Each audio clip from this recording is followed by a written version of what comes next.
NDA 2019 का second का paper है। इसको हम लोग सॉल्व कर रहे हैं। 120 क्वेश्चन है, तो इसको कई भागों में हम लोग बांट के सॉल्व करेंगे। तो पहला क्वेश्चन दिया गया है कि P और Q दोनों समुच्चय 1, 2, 3, 4 में से है और px² प्लस qx प्लस 1 बराबर 0 के वास्तविक मूलों की संख्या क्या है। तो यानी कि q² minus 4p greater than 0, यानी कि p का मान यदि हम 1 रखेंगे तो ग्रेटर देन इक्वल टू 0, तो q का मान जो होगा वो 2, 3, 4 कुछ भी रखेंगे, मतलब 2 का स्क्वायर करेंगे। तो यदि p को हम लोग 2 करेंगे तो मतलब ये 8p आ जाएगा, ये 4p जो आएगा 8 आएगा, मतलब q का मान आएगा 3, 4। 3 रखेंगे तो क्या आएगा, मतलब 12, तो q का मान 4 आ जाएगा। p को 4 करेंगे तो भी q 4 आ जाएगा। तो टोटल कितने सॉल्यूशन मिल रहे हैं, मतलब कि 7 सॉल्यूशन मिल जाएंगे। क्वेश्चन नंबर 2 क्या है, 1 - 2 + 3 - 4 + 5 - 6, इस तरह से 101 तक पूछा गया है, मान क्या होगा। तो इसको दो तरीके से हम लोग देख सकते हैं, 1, 3, 5 इस तरह से 101 तक जोड़ दें और 2, 4, 6 इस तरह से हम लोग 100 तक को घटा दें। पहला तरीका ये होगा, लेकिन आसान ये है कि दो टर्म को हम लोग देख रहे हैं तो -1 मिल रहा है, -1 -1 -1 इस तरह से यहाँ -1 99 -100 और प्लस 101, यानी कि इसका वैल्यू जो आ जाएगा वो -50 + 101 यानी कि 51 आ जाएगा। ये ज्यादा आसान होगा। क्वेश्चन नंबर 3 दिया गया है, ABC दिए गए समुच्चय के उपसमुच्चय हैं, तो निम्नलिखित में कौन संबंध सही नहीं होगा। और ऑप्शन दिया है A union A intersection B बराबर A यूनियन B। दूसरा ऑप्शन दिया गया है A intersection A union B is equal to A। तीसरा दिया गया है C A intersection B union C बराबर A union C intersection B union C। और चौथा डी ऑप्शन दिया है A union B intersection C बराबर A intersection C union B intersection C। तो यहाँ पर हम लोग देखेंगे तो A यूनियन B के साथ ही का इंटरसेक्ट करेंगे तो एक आएगा, मतलब ये दोनों फॉर्मूला ही है। तो इसके बारे में देखेंगे तो A union A intersection B, मतलब इसका यूनियन मतलब पूरा A आ रहा है, A यूनियन B नहीं आएगा, मतलब ये गलत है पहला। क्वेश्चन नंबर 4, इस श्रेणी के प्रथम n पदों का योगफल, मतलब Sn दिया गया है n + 12, तो इसका तीसरा पद क्या होगा। तो यानी S1 करेंगे तो हमें आएगा 13, S2 करेंगे तो आएगा 14। तो यहाँ से हमें क्या मिलेगा, मतलब T1 आया, T1 + T2 आया, तो T2 तो हमें मिल जाएगा 1, T1 आ रहा है 11 और ये एक ही नहीं दिख रहा है, S3 मिल जाएगा हमें 15। तो T3 जो आ जाएगा वो S3 - S2 करेंगे तो 15 - 14 यानी कि 1। अच्छा, 2x² - 2 × k - 2 × x - k + 1 बराबर 0 के मूलों के वर्गों का योग न्यूनतम है, तो k का मान क्या होगा। तो मूलों के वर्गों का योग मतलब α² + β² न्यूनतम होना चाहिए, तो k का मान क्या होगा।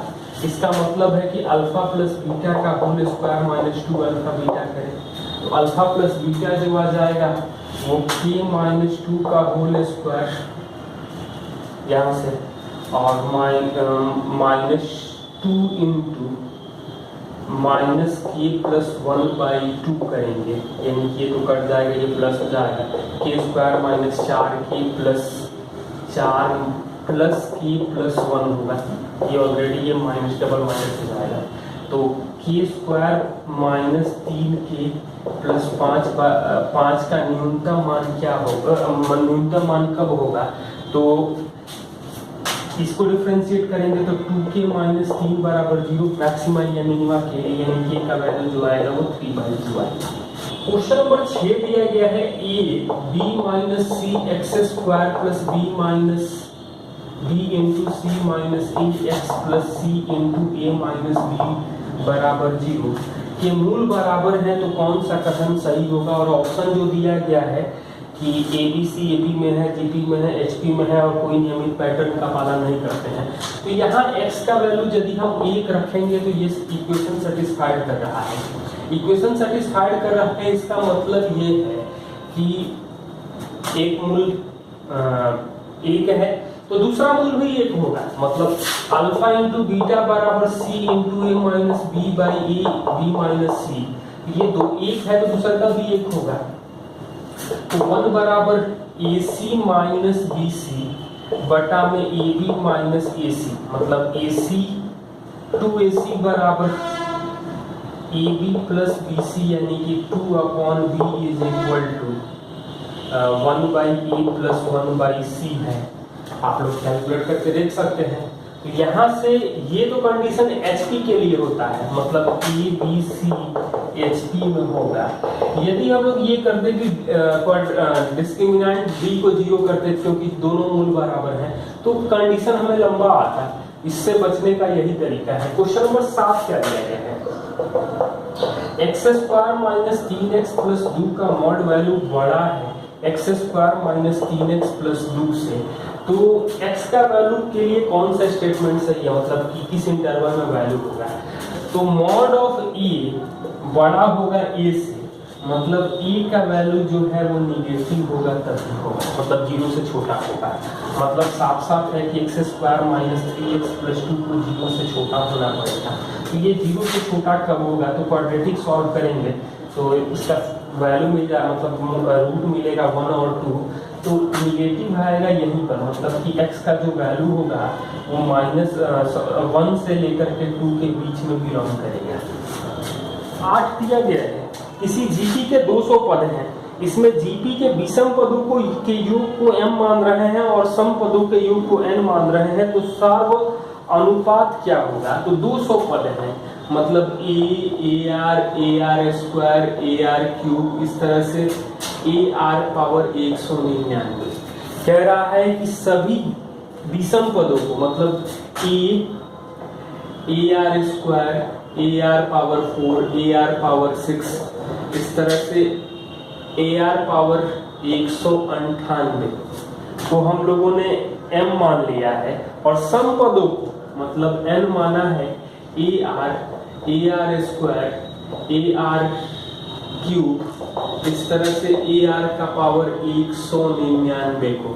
तो हमें क्या पूछा गया है कि सार्व अनुपात R का मान क्या होगा, तो साफ साफ दिखाई दे रहा है कि यहाँ AR है 198, AR का पावर 198 होगा, AR पावर 199 है, यानी कि n/m करेंगे तो हमें R मिलेगा, बाकी कॉमन कर लेंगे तो आ जाएगा R का वैल्यू, और इसी टर्म में दिया गया है।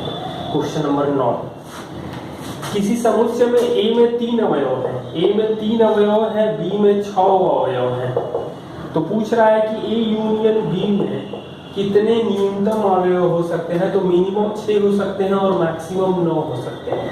तो मिनिमम पूछा गया है तो 6 हो जाएगा। और 10, एक अष्टभुज में विकर्णों की संख्या क्या होगी, तो n इंटू n माइनस 3/2 बहुभुज में विकर्णों की संख्या होती है, यानी कि 8 गुणे 5/2 यानी कि 20 आ जाएगा।